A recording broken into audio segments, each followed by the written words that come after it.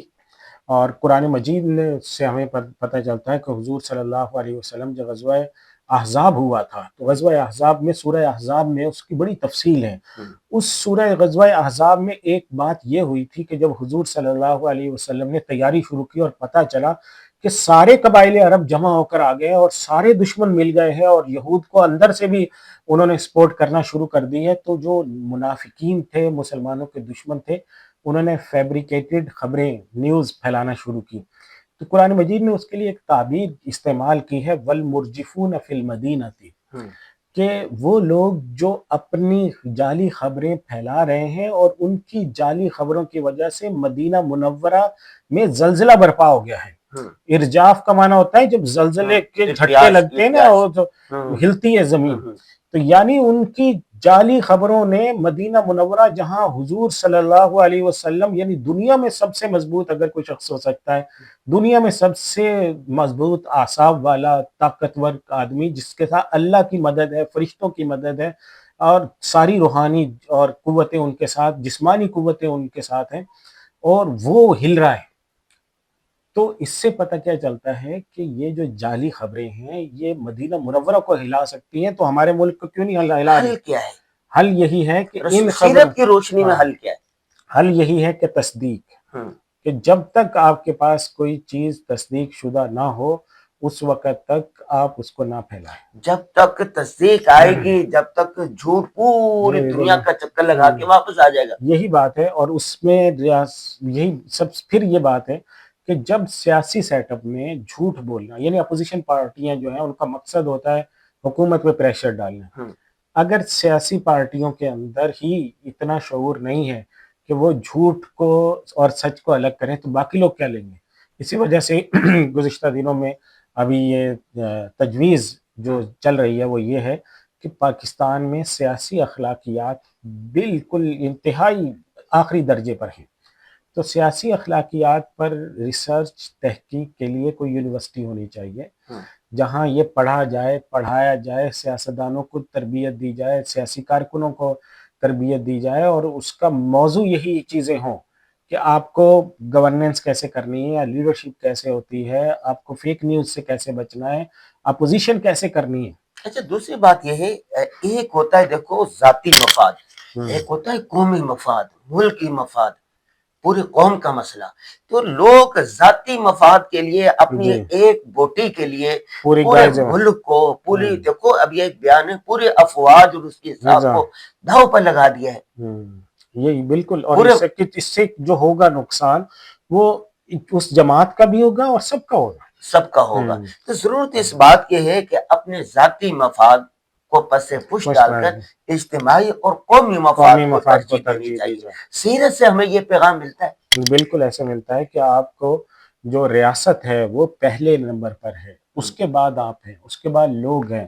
حضور صلی اللہ علیہ وسلم نے بے شمار حدیثیں ہیں جب آپ صلی اللہ علیہ وسلم نے فرمایا ید اللہ علی الجماع، صحیح، اللہ کا ہاتھ ہوتا ہے، اللہ کی رحمت ہوتی ہے، الجماعت رحمت، جماعت رحمت ہے، الجماعت برکہ، جماعت برکت ہے، من فارق الجماعت شبرا فقد خلا ربقۃ الاسلام، ان دونوں کی جو جماعت سے ایک بالش دور چلا جاتا ہے، جماعت سے مراد ہے اپنی ریاست، اپنا ملک، اس سے ایک بالش اگر آپ دور چلے گئے، اپنے ملک کے خلاف چلے گئے تو آپ نے اپنی گردن سے اسلام کا پھندا اتار کے پھینک دیا۔ اور اسی طرح عصبیت پر بھی سخت، عصبیت پہ اتنی پورا ایک باب ہے ہر حدیث کی کتاب میں۔ عصبیت کے موضوع پر ہم ایک الگ سے پروگرام کریں گے۔ جی ناظرین، ہم نے اس موضوع پر گفتگو کی ہے کہ جھوٹ کو نہیں پھیلانا چاہیے، فیک نیوز سے بچنا چاہیے، الزام تراشی نہیں کرنی چاہیے، اور سب سے بڑھ کر یہ وطن آپ کا ہے، یہ قوم آپ کی ہے، آپ اپنے ذاتی مفاد کے لیے قومی مفاد کو داؤ پر مت لگائیں۔ آپ کے کرنے کا کام یہ ہے کہ کم از کم آپ اس کو پھیلائیں مت۔ سوشل میڈیا پر سب سے قدیم اور سب سے ریلائبل برانڈ درسقرآن.com